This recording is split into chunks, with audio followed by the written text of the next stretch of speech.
It's now time for On the Line with Cheryl Wilkerson. The conversation will range from local dialogue to international. This show is meant to enlighten, inform, and to inspire. On the Line with Cheryl Wilkerson begins now. Hello and welcome to On the Line. I'm your host, Cheryl Wilkerson. Grateful and thankful that you join me on this Sunday morning. As always, a show that you do not want to miss. We are all going to learn so much and we'll be enlightened about what's really going on in this world. To the show this morning, we welcome Dr. Adele Newsenhorst. She is a professor of English at Morgan State University, and she's also the vice president of the Henrietta Lacks Legacy Group. Welcome to the program, Dr. Adele. How are you? Thank you, Miss Wilkerson. I am fine. Thank you. Well, you didn't get the memo. You have to call me Cheryl, okay? Okay, then you must call me Adele. How's that? Okay, can I amend that to Dr. Adele because that rolls off my lips very good. Okay. Whatever works for you. All right.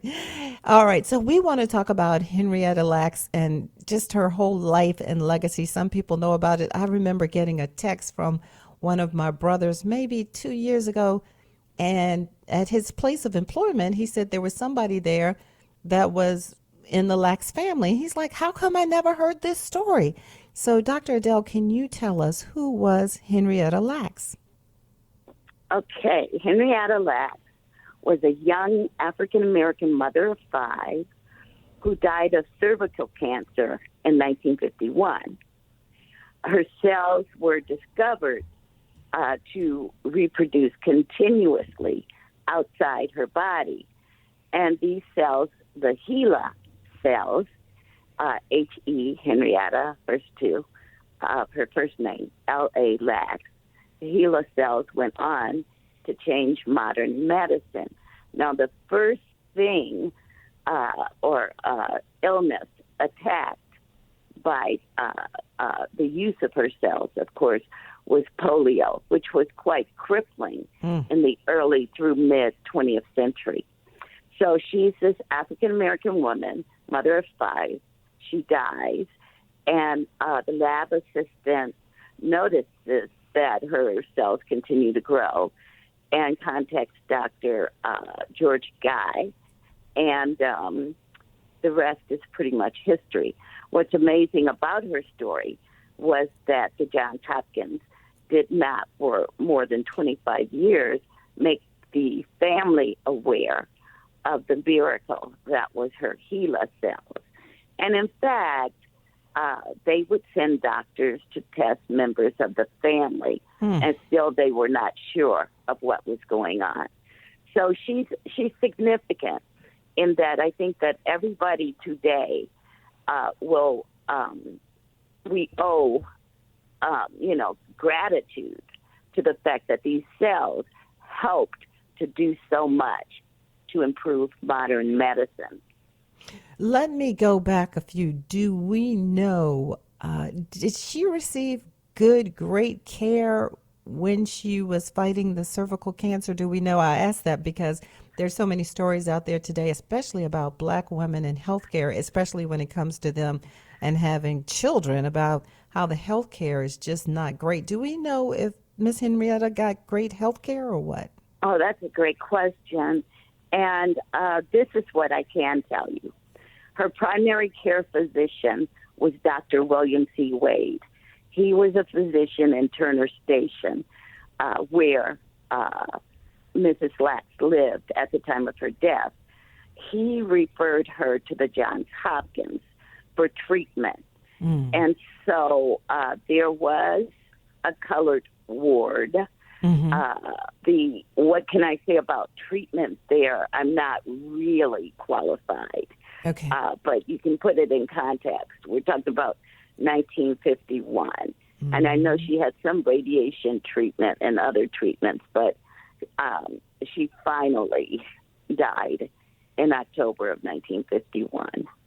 And so speaking of Black women and health care, it's criminal, in my opinion. Yes, ma'am.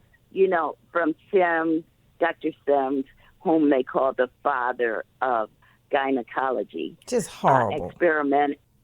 Experimenting on slave women to the treatment of Henrietta Lacks and her family. I mean, you have Tuskegee experiments.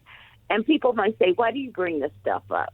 Well, I'm going to tell you, if you are not vigilant, it will continue to happen.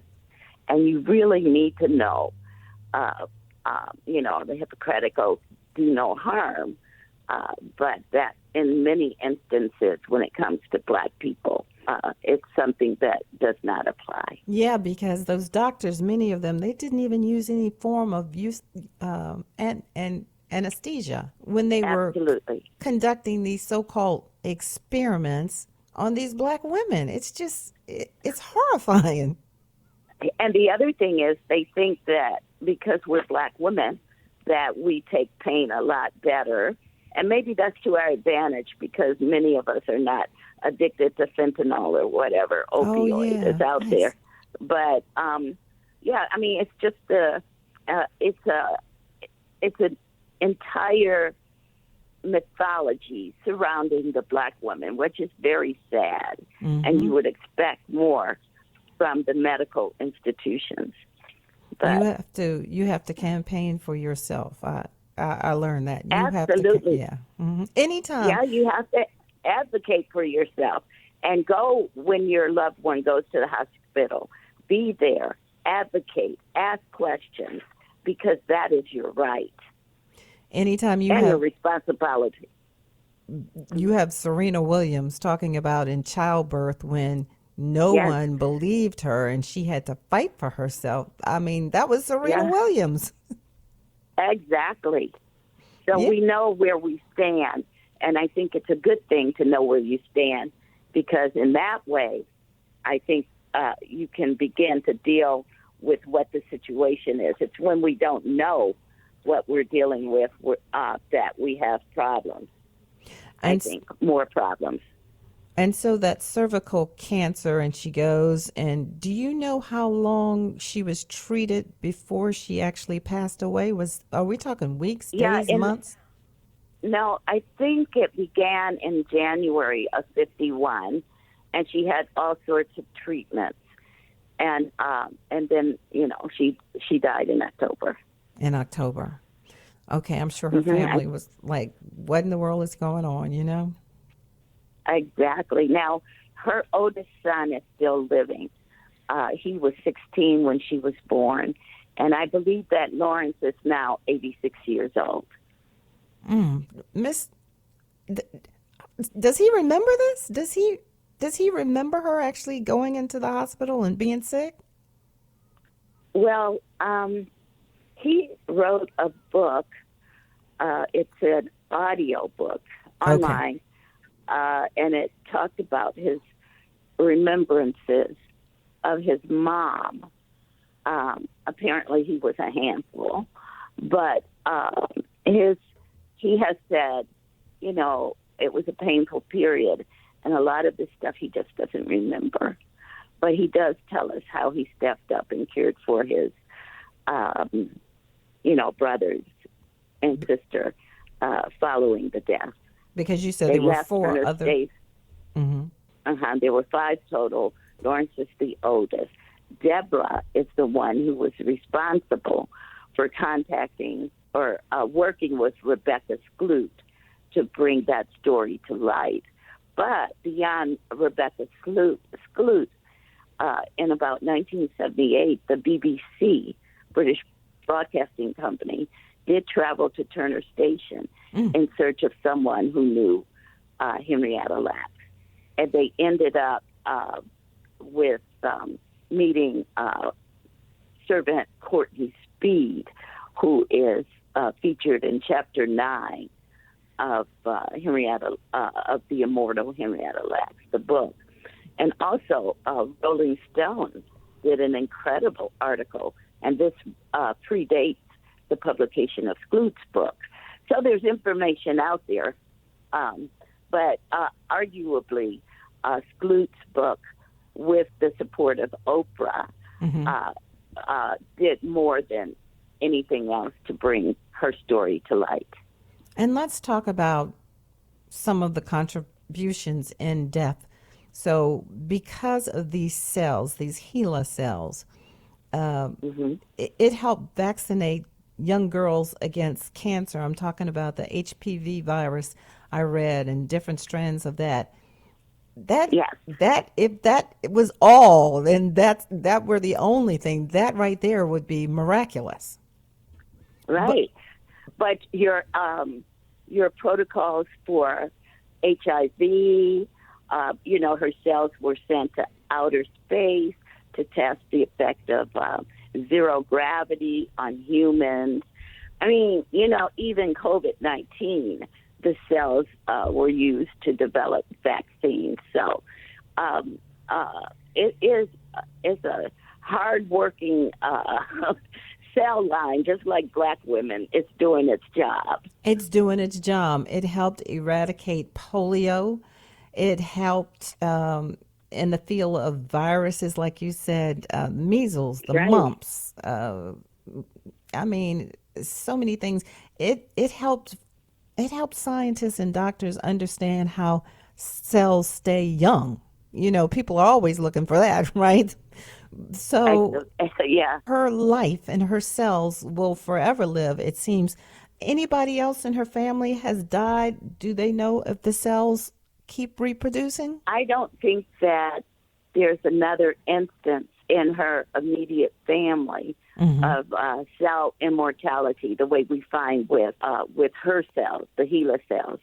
And her family is working hard to keep her legacy alive. Yesterday, for example, Shirley Lack, who was the wife of David Sonny Lack, who died, a year or so ago, she worked with me in Servant Speed to give a presentation on Mrs. Lack, Henrietta Lack, and historic Turner Station to a group of high school students from Mercy High School. And it's done because they believe that education is important. And so they're continuing the legacy, because erasure is another thing that black women suffer from. Dr. We Adele, get, tell me this. How did those high uh-huh. school students receive this story? What was their reaction? What did they say? Oh, they were wonderful.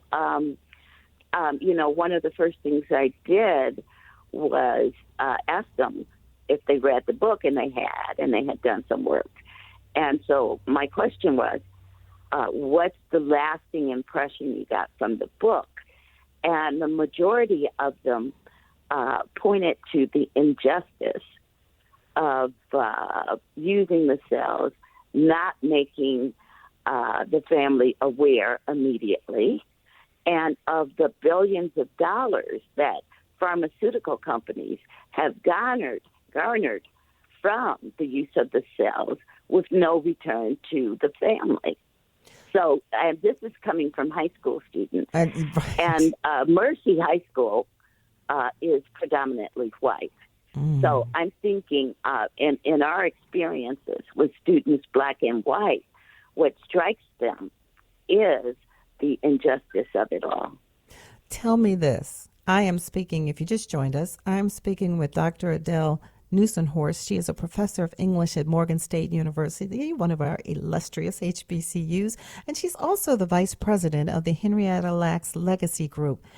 And Henrietta Lacks, if you don't know, her cells are still alive today, even though she left us in 1951, and her cells have been used in so many positive contributions medically.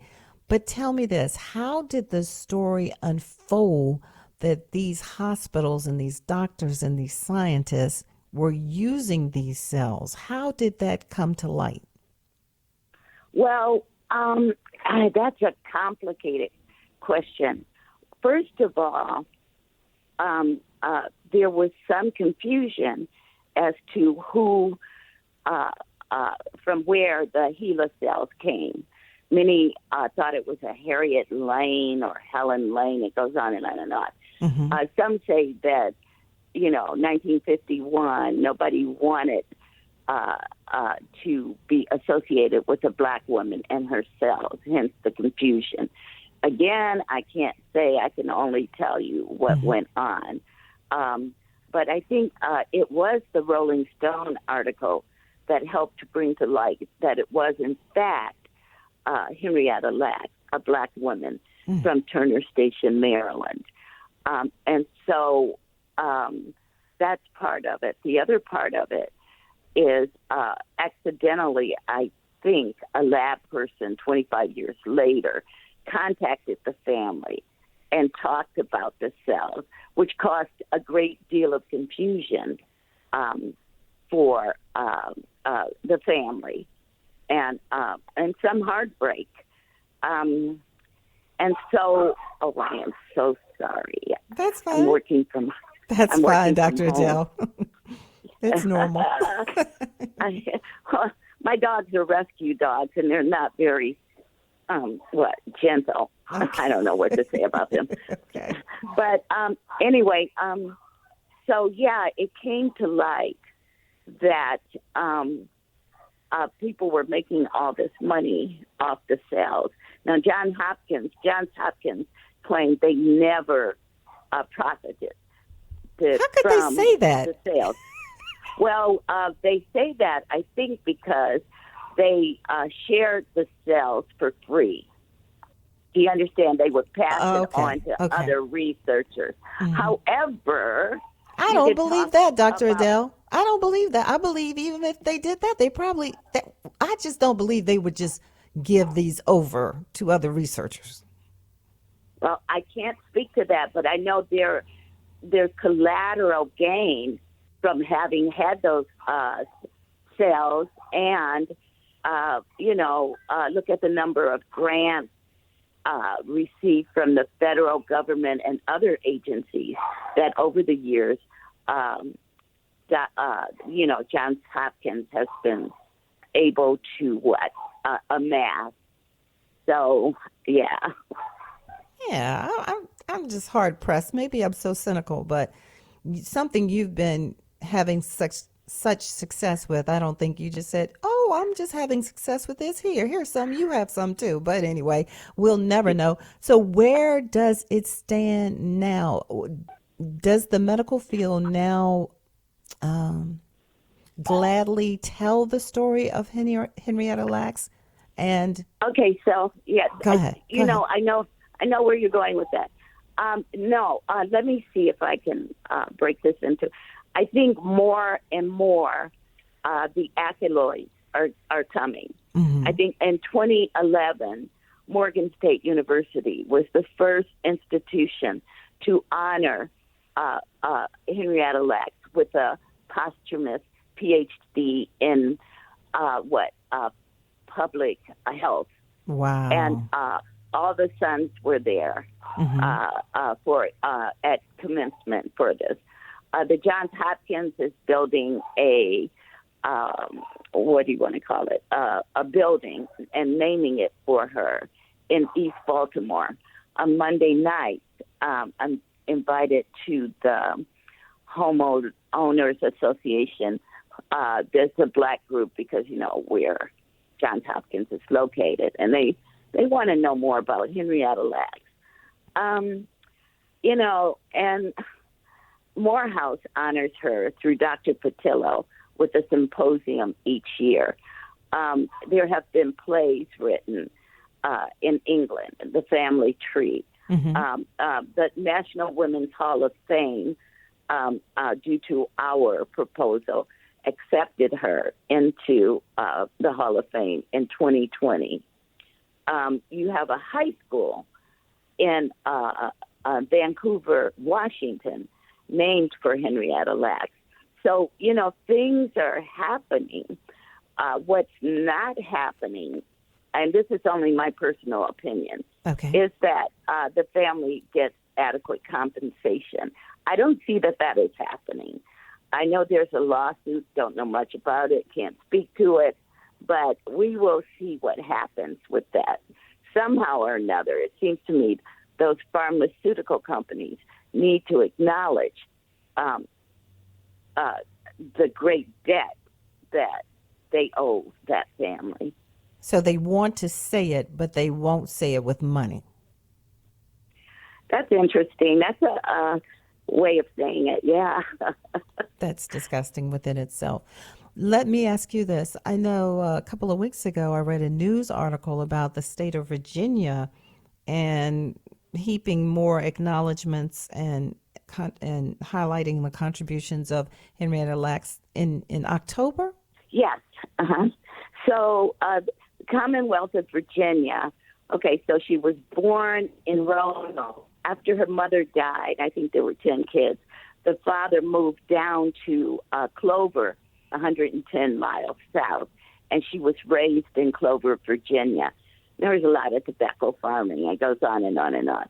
Mm-hmm. So 2 governors ago, a commission was established to investigate bringing a cancer research center and a hospital to that area in Clover, because the cancer rate among women, especially black women in that area where she was raised, is really high. So there is a commission. Jerry Lacks is one of the commission members. Jerry is the granddaughter. They also appointed me to the commission. Congratulations. Yeah, thanks. But we need to see what this commission comes up with, okay? And that remains to be seen. I mean, you know, because sometimes in name things happen. We want to actually see it, make it to fruition. And excuse me for being cynical. I understand where you're coming from, Dr. Adele. And so I can imagine that in years to come, again, these HeLa cells will be so instrumental. Is there any price you can actually put on that? If someone were to say to you, Dr. Adele, okay, you get to set how the family will be compensated, can you just, I know it's sketchy, but could you just give us a picture of what that might look like? Oh, I wish I could. I mean, you got to keep in mind that these pharmaceutical companies make billions and billions of dollars. So what would that look like? It would be a drop in the bucket to what it is they're doing and some of their practices. So, you know, if you want me to say 1% of what you earn, I don't know. That's outside my area of expertise. But what I do know is that the family definitely needs to be compensated. And I think that avarice is such a large part of our society that it's mind-boggling. You know, produce more fruit. It's okay to spray the farm workers with, you know, that's avarice. That doesn't need to be. Same thing with the pharmaceutical companies. You know, give back. You don't have to inflate the cost of drugs to put more money in your pocket. But again, it's, I don't know, pretty sad. It is pretty sad. And I know you're a world traveler. When you go around the world, you don't see health care handled in the same way that it's handled here in the U.S., do you? No, I don't see that. This is an altogether interesting. I mean, where you have the insurance companies and pharmaceutical companies, and average Americans are just trapped in the middle. Yes. You know, you can use this drug because the insurance company says this is the one you can use, but not this drug. I mean, how do you know? Are you a scientist? No, they're basing it on money. It's greed. It's greed. It's nothing. It's pure greed. And I'm reminded of one of my girlfriends who talked about how civilizations existed and then they fell apart. And at the heart of it is the lack of seeing community in other people. And I think that's a point where we are now. We can't see each other as part of a larger human community. And the idea is to get as much money at whatever cost you can. And that, to me, is disgraceful. Dr. Adele, you're so right. I get the biggest attitude about an insurance employee telling me what I can get Right. medically because you have not been to medical school. And I mean, that just burns me up. And the other thing about it is, like you said, not seeing yourself as a part of humanity. That's why we can have a State of the Union address and a politician, no less, a lawmaker can just yell out, "You lie." And then we wonder, we have the nerve to wonder about our children and why our children are doing. Absolutely. Do you know I did a news story just this week, and in the news story, I think it was 2021 and 2022, 866 children were killed in their homes compared to the 286, I think it was, at school. That is 1,000 children, 1,000 children. Right. And we're just killing them, and it's just okay. But you know what? When Sandy Hook went down and nothing changed, everybody saw the writing on the wall right then. Yeah. Who's in control here? Yes. And again, it's avarice, it's greed. It is. That is all it is. And that is what's going to undo us. And I really firmly believe that. And it is greed, because I think it was this week, or was it last week, where 2 drug companies said that they were lowering the cost of their insulin. They would not be doing that if it was going to put them out of business. It is greed. Pure and simple. Having a great conversation today with Dr. Adele Newsom-Horst. She's a professor of English at Morgan State University. She's also the vice president of the Henrietta Lacks Legacy Group. Tell us about the students at Morgan State. How are they doing? We're trying to keep ours straight here at Norfolk State. They're doing a good job. How about at Morgan State? Oh, we have a fantastic president. We have great students. I'm also director of the Women, Gender, and Sexuality Studies program at Morgan. Wonderful. Last night we watched a film because it's still, Women's History Month, and it was called it was a screening and discussion, and it was all about these Haitian women. They're called Madame Sarah, and they're the ones who go and get the produce. They take it back to the cities and sell it. And in effect, they're the ones, I'm telling you, hardworking Black women again, who keep the economy alive. However, they don't have that kind of support of the government of Haiti. And so it was amazing last night. Students watched and talked about how they were not aware. So there's so many things in society Black women are responsible for, and for which Black women receive no credit. But I think that it's necessary that people like you keep preaching and teaching so that we can let our children know, our students know, really what time it is.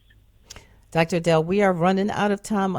Unfortunately, we have about a minute left. If you don't remember anything else from what Dr. Adele has taught us today about Henrietta Lacks, remember that her cells have helped make science, medical, biological, even cosmetic testing affordable. Dr. Adele, I think you should have the final words this morning. Wow. I just think that we should continue to uplift Henrietta Lacks. Remember her legacy. Keep it in the forefront again, because so often Black women are erased from history. Mm-hmm. And it would appear that initially that might have been the fate of Henrietta Lacks. But not so, because of you and your group. Thank you so much for joining us. If people want to get in contact with you, how can they do that? Oh, wonderful. HLacksLegacy@gmail.com. And thank you so very much for having me on. Not a problem. We try to get it done. My name is Cheryl Wilkerson. We've had a great time this Sunday morning. Thank you all for listening. As always, behold the green and gold.